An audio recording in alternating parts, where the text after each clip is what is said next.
The voice of sharing. Durian Asian.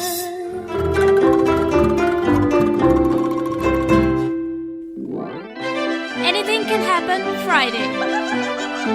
The art and cultural side of Southeast Asia.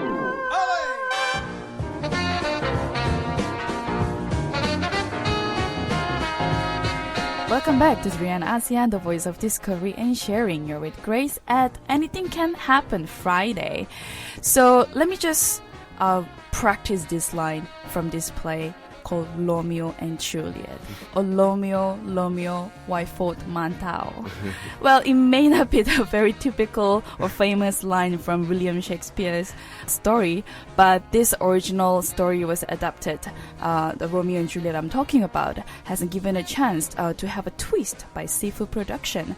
And apparently this is the second play to be launched under KLPAC's 2016 Shakespeare's Festival, of course commemorating his 400th anniversary of the playwright's death.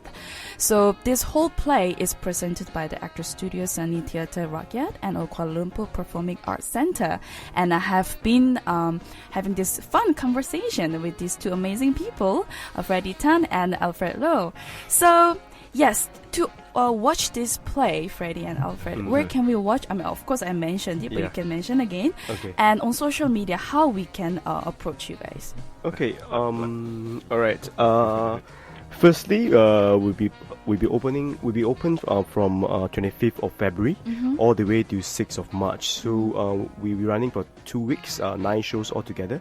They will be, at 8:30 at night. Only our Sunday shows are matinee, 3 p.m. And you can catch us at Pentas 2, KLPAC. So you can look for our show either on KLPAC website, klpac.org, or on Facebook. You can just search for Romeo and Juliet, Lomio, and then AND and CHIULIET, and you can look for our event page. If not, you can also look up Sifu production, SIFU production without the S, and you, within our page you can find out more show details as well. Right. So that's the part that we can look for when it comes to Romeo and Juliet play, which will start on the 25th of February. But during that play, the languages that you mentioned already, what are the things the audience should know before they watch the show? Yeah, in terms of audiences, I feel like anyone from age 13 and above are recommended to come, because not so much because we'll be having like foul language or what. I don't think there's any, but just that anyone age 13 and below might not be able to process or comprehend, enjoy the show. I see. It's just that, and also as mentioned before, this is a bilingual production, so you'll be English and Cantonese mainly, and there will be subtitles throughout. For all lines, meaning even when, let's say, an actor is speaking in English, you will see the subtitles in English and Chinese as well. So it's like watching a movie in the cinema. You have all lines, and one thing I can share about is that there are some jokes or there are some information that only available on the subtitles. I see. It's a little bit like, when you're watching like local movies, and sometimes when the translation is not that accurate, you just pick it out and you laugh about it. It's like funny. It's that kind of thing. So we sometimes it's on purpose. So if you see any weird stuff happening on the subtitles, likely they are on purpose and not just typo. Or if you're watching and then you hear like laughter from some members of the audience, then it's like, it means they probably understand, or they can read. They can read or hear or understand Mandarin or Cantonese or English or all three. And that definitely will be then they'll get the full experience. So that was definitely the part of your plan when you wrote the script. Correct. And don't worry that, I can't speak Cantonese, I shouldn't come and watch. I won't be able to understand 50%. Not really, because like even the Cantonese that we use are not exactly poetic or like deep or heavy all the way. There are some of it are really quite casual. Right. And so I'm sure like even non-Cantonese speakers, like you'll be able to pick up some keywords and still follow the story. And at the same time, there, like what Alfred said, there are quite a number of Easter eggs in the show, not just on the subtitle but on stage as well. On the stage as Yeah, well. so there are things that like if Easter you eggs. if you hear a couple of people just laugh out random and you don't find the scene funny or what, it's okay because that means that someone got something, but you might be able to find others. Yeah, it's not to say that you have to laugh at everything you see. Mm-hmm. Yeah. Like I mentioned earlier, it is because I think like generally all of us are really on board with that wacky sense of humor kind of thing. So it's like, it's like some things that some people just don't find funny that other people find absolutely hilarious. Yeah. So Yeah, and it's fun because like during the rehearsal process, I as a director I get to like work with them and then unearth even more like Right. materials. But at the same time, of course, we are not trying to put everything into one basket. There are still ways to play in such a way that sometimes certain jokes or certain materials are a bit more subtle. So and then some are more obvious. Some are so we have different tactics to make sure that it's not too much for the audience to digest. But at the end of the day, we don't want to just throw jokes after jokes after jokes after jokes without much tactic because All right. it But will- they can still get the storyline of Romeo and Juliet for definitely sure. the storyline is still very clear. I would think that see. the storyline Yeah. we are still, I would say, 70 to at least 70% to about 80% consistent with the original Romeo and Juliet, just that with our own twist. This is so hilarious. I can so imagine the rehearsal times are so funny and Yeah. laughter. we had to stop like the scene many times. It's like, oh cool, that's really funny. And then there's a lot of things that just But I'm keep sure coming there are up. also some sad scenes.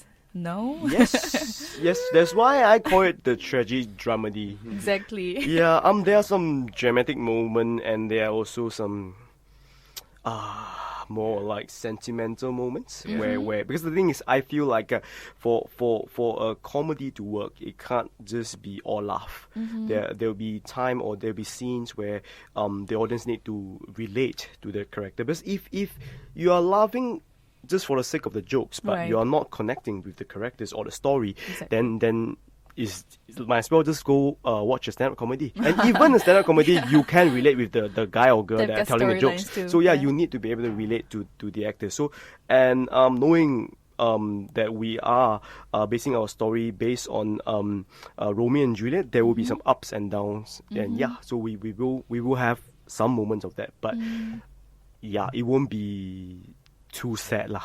Yeah? If anyone cries, I hope it's not because it's too sad. Oh! Laugh too much after the show.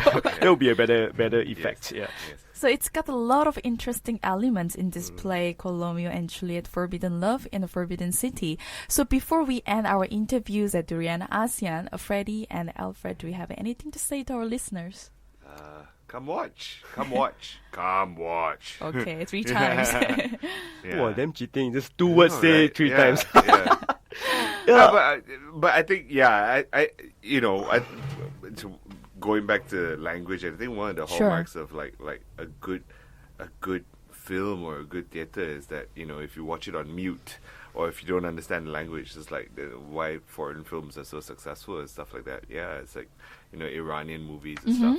People don't understand it, but like the stories just work. And Exactly. when I think about our rehearsal process, I think like if you get someone like from Namibia or something who doesn't speak a word of English or Chinese or whatever, and then just come and watch the show, a lot of the story tells itself, really. Yeah, it's and we're making it really fun, and we're having a lot of fun doing it as well. I So, can feel it already.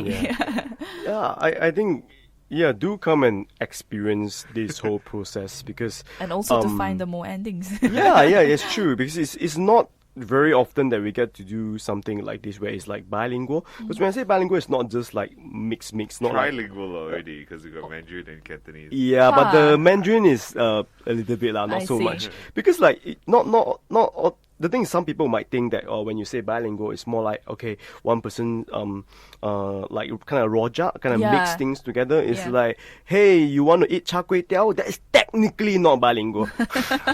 yeah, that's not what we are doing. I see. There are actors that there are characters that really don't understand English at all, and that's hence they have like the language barrier and stuff like that. And when you mix all of that together, it kind of showcase how we are as Malaysians, because like one of the things that I shared with my actors is like, I think a couple of weeks ago before the first read, I went to market, and in the morning there I was buying some stuff. And then there was this young guy that's trying to buy stuff from this old auntie, and this young guy just spoke to the auntie in English, and then the auntie replied back in Cantonese, but they could converse. Okay. It's like, auntie, I want this fish. No, no, this is talk.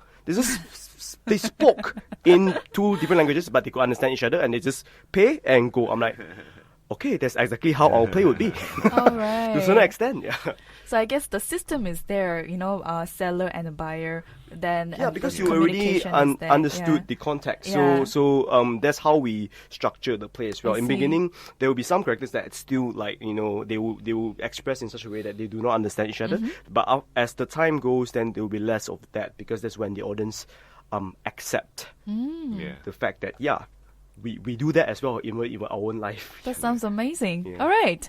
Okay, so that's it for our interviews. Do look for this play called Romeo and Juliet, and also our Sifu production. Or look for these two people, Freddy Tan and Alfred Low. You're now listening to Durian ASEAN, the voice of discovery and sharing. Thanks for tuning in to Durian ASEAN. I'm Grace Chiu. For more interviews by Durian ASEAN, please tune in to our website at durianasean.com. If you're on the go, you can always download our TuneIn app on your mobile. Please subscribe to our YouTube channels at Durian ASEAN and Durian ASEAN TV. Don't forget to follow us on our Facebook page, Twitter, and Instagram. We always welcome feedback from our listeners. Stay tuned with the Durian Heat from Tuesday to Thursday, same time at 10 to 11 a.m. on GMT Plus 8. Durian ASEAN, the voice of discovery and sharing.